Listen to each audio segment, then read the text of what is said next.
이렇게 말씀하셨지 않습니까? 총리님. 그래서 그러니까 의원님도 총리님 하셨다는 거는 인정을 하시죠. 전체 중에 이 많은 페이지 중에 사과란 단어 딱 한 번 들어갑니다. 그리고 누구에 대한 사과인지도 명확하지 않습니다. 국민 여러분께 죄송하다는 말씀 분명히 하셨잖아요. 자, 좋아요. 다 그렇게 사과가 잘 됐다고 평가하시는데 설명을 저는 하는 게 좋겠다. 오늘 하셔서 하신 오늘 겁니다. 담화를 보며 느끼는 것들은요, 참 우리 내각의 총리를 비롯한 내각 대통령 참모진들 정말 총사퇴하셔야 된다. 이 정도의 담화문을 준비하고 전하는 이런 그룹 같은 저는 동의하지 않습니다. 오늘 결국은 담화를 발표하셨는데 참 박근혜 탄핵 국면보다 저는 앞으로 더 심각해지지 않을까 생각합니다. 지난주에 윤석열 대통령 지지율이 처음으로 10%대로 떨어졌습니다. 근데 이 상황을 보면 청와대가 용산으로, 박근혜가 김건희와 윤석열로, 최순실이 명태균으로 연설문 작성, 대기업 후원 강요 뇌물에서 현 상황은 공천계획 장관 인사가 아니라 창원 산단의 국가정책 설계로 바뀌었을 뿐이지 현재 심각한 상황이라고 봅니다. 이 부분에 대해서 국민들이 심판을 내리고 계십니다. 그런데 이 사건이 보도된 지 박근혜 정부 시절에는 바로 한 달 만에 대국민 사과를 진행했는데 윤석열 대통령은 지금 오늘 2달이 넘는 시간 동안 아무 말도 없이다가 거짓말만 변명만 하시다가 오늘 대국민 담화를 발표했는데 이 역시도 사과는 없었습니다. 저는 오늘 총리님, 오늘 대통령 담화와 기자회견 이후로 대통령의 지지도가 다시 오르고 국민의 지지를 회복할 거라고 생각하십니까? 오늘 대통령님께서 제 주변의 일로 국민께 염려를 드렸다. 대통령은 변명하는 자리가 아니라고 생각합니다. 제가 저다 읽었으니까요. 모든 것이 저의 네. 자리고 네, 부침입니다. 총리님. 국민 여러분께 죄송하다는 말씀, 진심 어린 사과의 총리님. 말씀을 드립니다. 이렇게 말씀하셨지 네, 않습니까? 총리님. 그래서 그러니까 의원님도 총리님. 사과를 하셨다는 거는 인정을 하시죠. 전체 중에 이 많은 페이지 중에 사과란 단어 딱 한 번 들어갑니다. 그리고 누구에 대한 사과인지도 명확하지 않습니다. 국민 여러분께 죄송하다는 말씀, 어떤 부분에 대한 진심 어린 사과의 총리님, 말씀을 드립니다. 어떤 부분에 대한 제 사과인지가 주변의 없습니다. 일로 국민께 염려를 드리기도 하였습니다. 야. 분명히 하셨잖아요. 자, 좋아요. 다 그렇게 사과가 잘 됐다고 평가하시는데 총리님, 아니 그렇게 아무것도 오늘 인정을 안 대국민 하시면 담화로 오늘 어쨌든 대통령께서 국민들 지지가 철회되고 있고 10% 20% 이하로 떨어지니까 담화를 발표하시고 해명을 하신 거잖아요. 오늘 이후로 대통령의 지지율이 높아질 거라고 생각하시냐고요, 총리님은. 떨어지니까 하셨다는 그 자. 해석부터 틀리신 거죠. 그래요? 네. 과연 그럴까요? 대통령으로서 국민들의 의견을 수렴하면서 그러면 하신 오늘 것이죠. 담화는 네. 대통령의 지지율 하락과 무관하게 대통령이 담화를 하신 거다. 아니 그러니까요. 또 무관하다고 말씀을 하시잖아요. 아니 금방 말씀하셨죠, 국민의 총리께서. 여론을 전부 다 수렴하셔서 하셨다 하는 말씀을 드리는 거고요. 지금 오늘 대통령 담화는 그 다음에 김건희, 명태균 논란 등 여러 가지 국정 혼란에 대해서 이분에서 소명하고 해명하고 사과하기 위해서 오늘 담화를 하신 게 아니라 아니죠. 국민들의 궁금증과 국민들의 생각을 다 수렴을 하셔서 국가 원수인 대통령으로서 저는 그렇게 설명을 하는 게 좋겠다. 오늘 하셔서 하신 오늘 겁니다. 담화를 보며 느끼는 것들은요, 참 우리 내각의 총리를 비롯한 내각 대통령 참모진들 정말 총사퇴하셔야 된다. 새롭게 일신하고 이 정도의 보좌 같으면 이 정도의 담화문을 준비하고 전하는 이런 그룹 같은 저는 동의하지 않습니다. 윤석열 정부 임기가 이제 절반이 지났습니다. 제가 2년 반 전 윤석열 정부 출범 직후에 열린 예결위 회의에서도 당시 한동훈 법무부 장관에게 그런 말씀을 드렸습니다. 여당이고 야당을 떠나서 우리 윤석열 정부가 대통령이 잘하기를 바란다. 이것은 국민을 위해서 그렇고 대한민국의 미래를 위해서 그렇다. 이런 말씀을 드렸고요. 지금 역시도 같은 마음입니다. 그런데 지금 2년 반 지난 지금 현실은 전혀 국민의 기대와 달라져 있습니다. 80% 가까운 국민들이 윤석열 대통령이 잘 못하고 있다고 얘기합니다. 여러분 다 기억하십니다. 아무리 부인하려고 해도 다 기억하실 겁니다.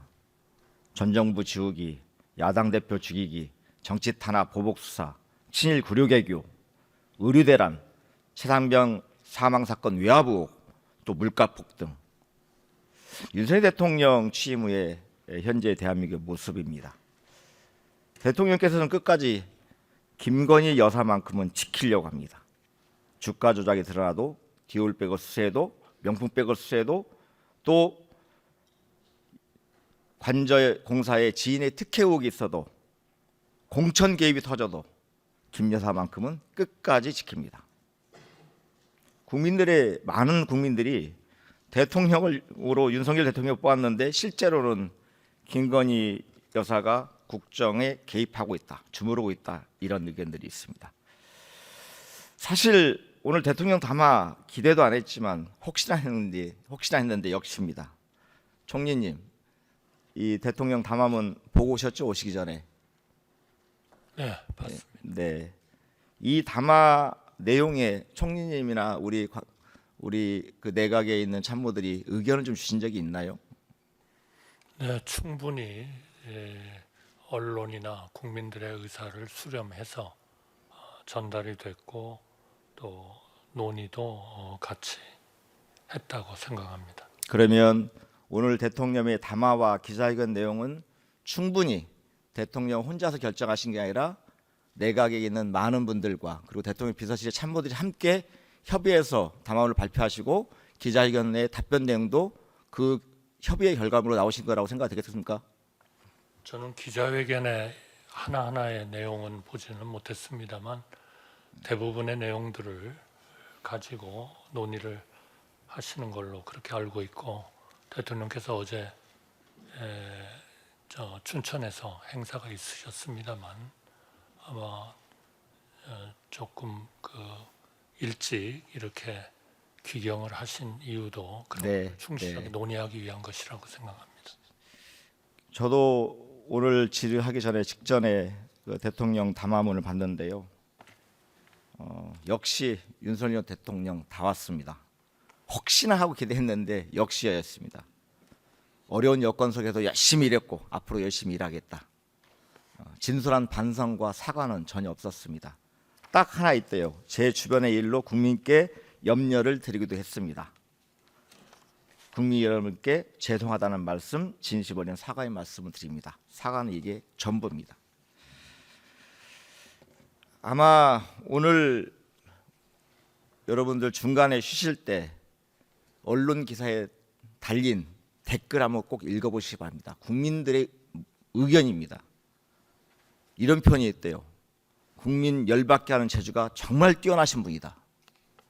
저는 오늘이 윤석열 정부가 새롭게 국정의 새로운 방향을 모색하면서 다시 국민들의 기대를 회복할 수 있는 유일한 기회를 오늘부로 놓쳤다고 생각합니다.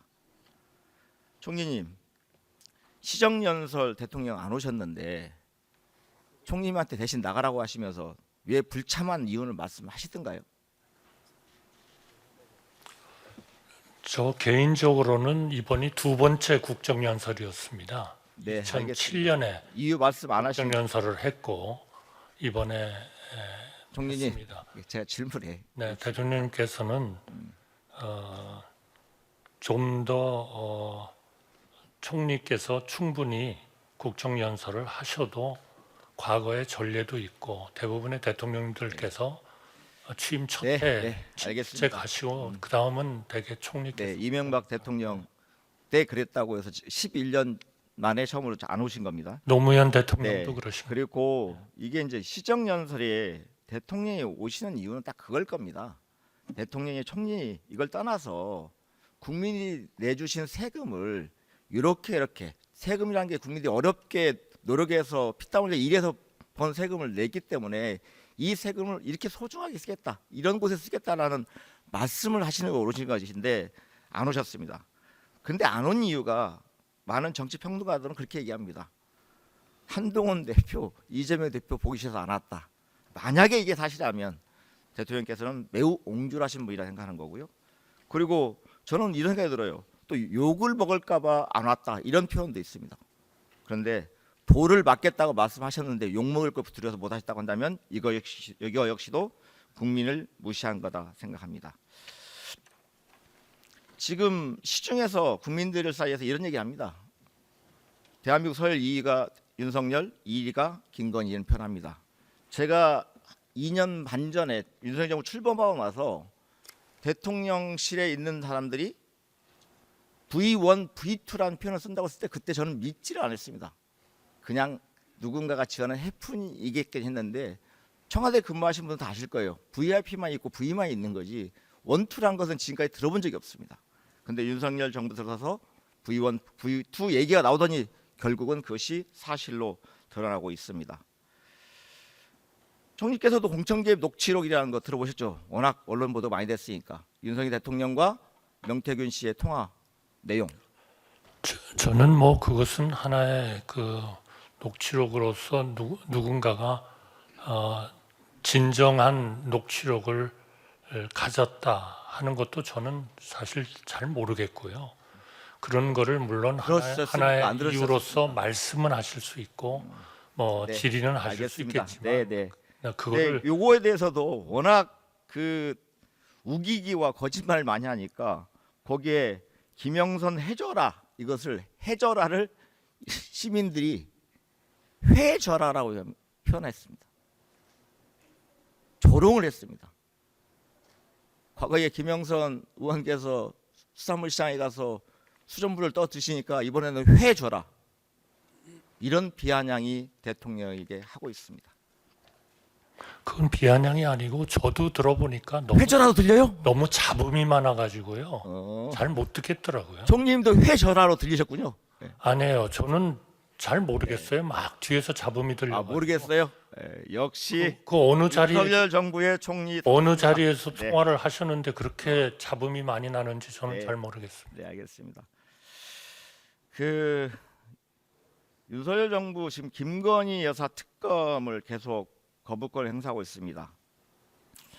김건희 여사 지키기는 정말 대통령 포함해서 모든 사람들이 진심입니다. 참모들이 진심으로 김건희 여사 보호에 나서고 있습니다. 우리 운영위에서 이런 질의가 있었는데 어떤 의원님께서 2022년 이코노미스트의 윤석열 대통령을 술 주정미로 묘사했던 사진은 당시 대통령실과 정부에서 전혀 항의를 안 합니다. 그런데 얼마 전 체코 언론에서 김건희 논문이 조작되고 표절이 된 부분이 있다. 주가 조작 공범 의혹이 있다. 이런 언론 보도에 대해서는 바로 정정 요청을 합니다. 대통령 술 주정뱅이는 사실이니까 항의를 안 하고 김건희 논문 조작과 주가 조작은 사실이 아니니까 항의한 것입니까? 이뿐만이 아니죠. 김건희 여사를 옹호했던 사람들은 좋은 자리로 옮겨갑니다. 명품백을 조그만 파우치라고 했던 박장범 씨는 KBS 사장 후보가 됐습니다. 김 여사 청탁금지법 관련 내용을 조사했던 권익위 국장은 순직했습니다. 또 공수처에서 명품백 고발건을 담당했던 김상천 검사 퇴직하고 송창진 검사도 최근에 사의를 표명했습니다. 반면에 박장범 KBS 사장처럼 양평 고속도로 의혹 무마해주고 창원 산단 부지 선정에도 도움이 줬다는 의혹이 제기되는 원희룡 전 장관은 친윤 실세로 등극했습니다. 최초로 전 선거방송 심의위원회 MBC 스트레이트 김 여사 관련 보도를 했다고 최고 수준의 징계를 했습니다. 그리고 김동률 전 서강대 교수 김 여사에 대해서 건의 찬가를 부릅니다. 김 여사는 커리어 우먼으로 윤석열 대통령보다도 훨씬 적극적이고 다양한 사회적인 삶을 살아왔다. 에너지가 넘쳐 보인다. 그런 그녀에게 한간의 논란을 빌미로 관저에서 조신하게 칩거하기를 기대하는 것은 행여 지나치지 않을까. 이분은 현 방송문화진흥회 이사가 됐습니다. 진정한 김건희 여사가 현 정권의 실세라는 것, 이것이 드러나고 있습니다. 다음 PPT 한번 보시죠.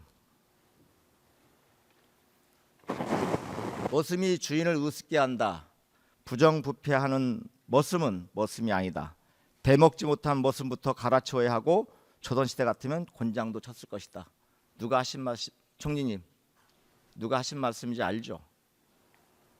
이재명 대표께서 하셨나요? 대통령께서 하신 말씀입니다.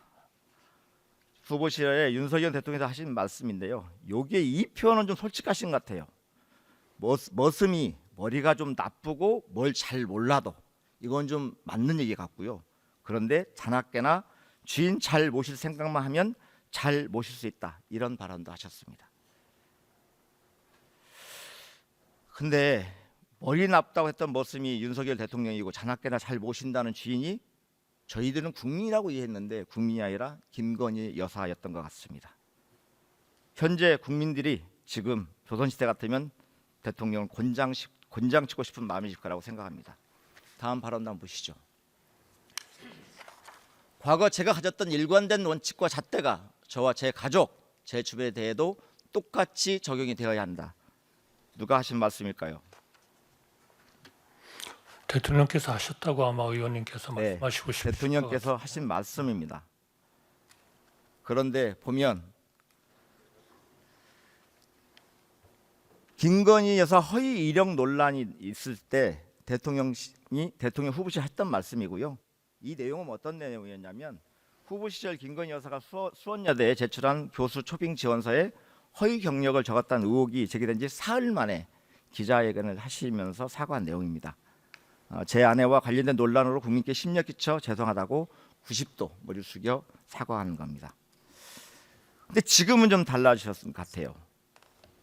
그렇게 일관된 원칙과 잣대가 저와 제 가족, 제 주변에 대해 똑같이 적용돼야 한다고 말씀하셨던 대통령께서 지금은 다르게 원칙과 기준을 적용하고 있거나 그렇지 않으면 김건희 여사는 가족이 아닌가 봅니다. 저는 이 원칙과 잣대가 일관되게 작동돼야 된다고 생각합니다. 다음 발언 한번 보시죠. 더 이상 불의와 불공정에 국민이 고통받는 것을 두고 보지 않겠다. 이 또한 윤석열 대통령이 하신 말씀입니다. 후보 시절에. 그런데 윤석열 대통령 포함해서 이 정부 인사들이 과연 우리 국민들이 너무 고통받고 있는 모습이 안 보이는지 되묻고 싶습니다. 그래서 지금 사실은 민주당이 특검을 추진하고 있고 도이치모터 주가 조작, 명품 배수, 선거 개입, 관저 의혹 등에 대해서 진상규명을 하자고 합니다. 법무장관님, 특검이란 제도가 유언입니까?